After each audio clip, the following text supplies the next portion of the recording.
There's nothing like a lovely hot cup of coffee or tea or chocolate on a cold autumnal afternoon. And I've come here to my favourite cafe in my little hometown, where I often spend an afternoon just doing a bit of writing and being tended to by the lovely waiting staff here who bring me lattes and lovely, delicious homemade cake so that I can power my way through the next chapter. So this is where my book, The Forgotten Tower, really came into being in lots of ways. I can remember sitting here doing my rewrites after I'd had my edits, thinking, oh my gosh, I'm going to have to completely remake this book. I need to bring this to life, cut that back, do this, do that. Anyway, that all seems a long time ago now because I'm holding the finished copy right in my hand and I'm so excited to have it. It's always a wonderful moment, finally getting the finished results here in my hand. Very exciting indeed.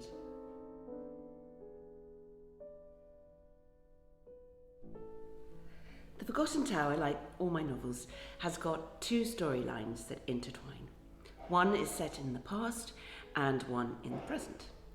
And as you can see, I think from the little figures on the cover here, we have two children unmistakably from the Second World War. And in fact, the book opens in 1939 in the summer at the outbreak, or just before the outbreak of war.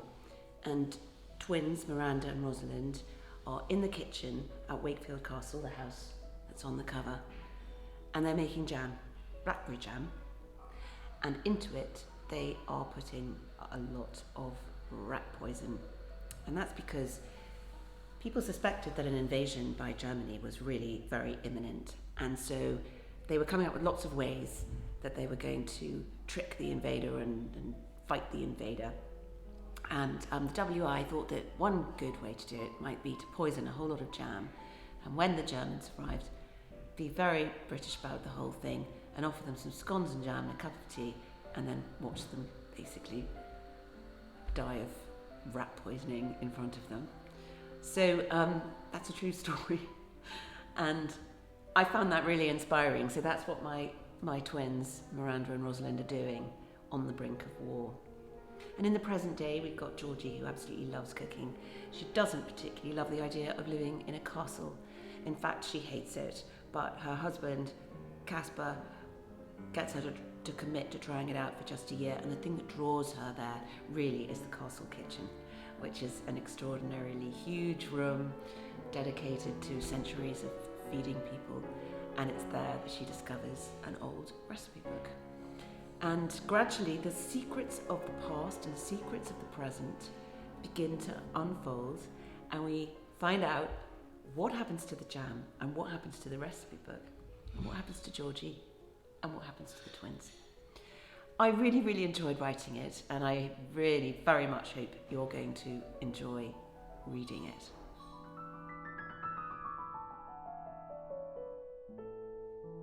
I absolutely love escaping into a book, but in order for a book to really work as an escapist piece of literature, the author has to really bring it to life, and there are lots of ways that can happen.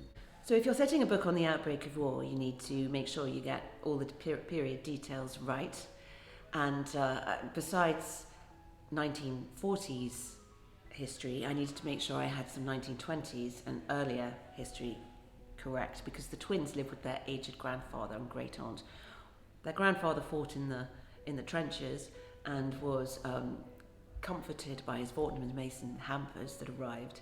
And in fact, Fortnum's Masons did keep the troops supplied, or at least the officers, supplied with coffee and cigarettes and lots of delicious treats to help them get through the horror of that awful, awful conflict.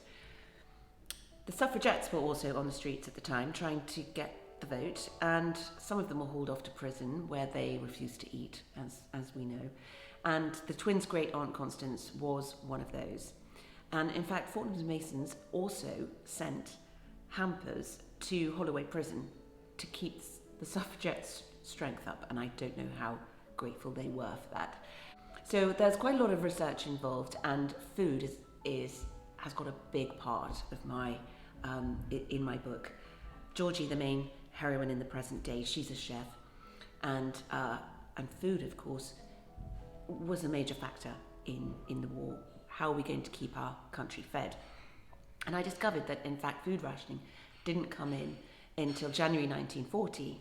And between the outbreak of war in September and that period, there wasn't any food rationing, but the Ministry of Food and Ministry of Health were doing careful tests on volunteers to make sure that people could live on the amount that rationing was going to supply them, and they could. So rationing was brought in afterwards. But one thing that was rationed almost from the first moment was petrol. And almost from the second day of the conflict, petrol was being rationed, and you had to have a special book with stamps and all that kind of thing to get your petrol, which was called rather romantically motor spirit.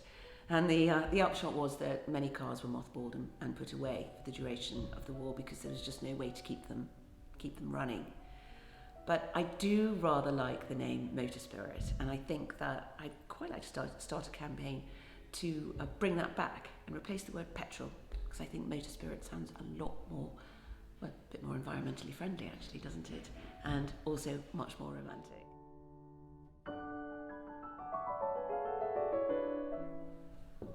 One of the reasons I love working in this cafe is that it's got so many sparkly lights and it feels really Christmassy, particularly at this time of year when the nights are drawing in. And that's also a really wonderful time to start losing yourself in stories. For some reason, Christmas is sort of synonymous with storytelling.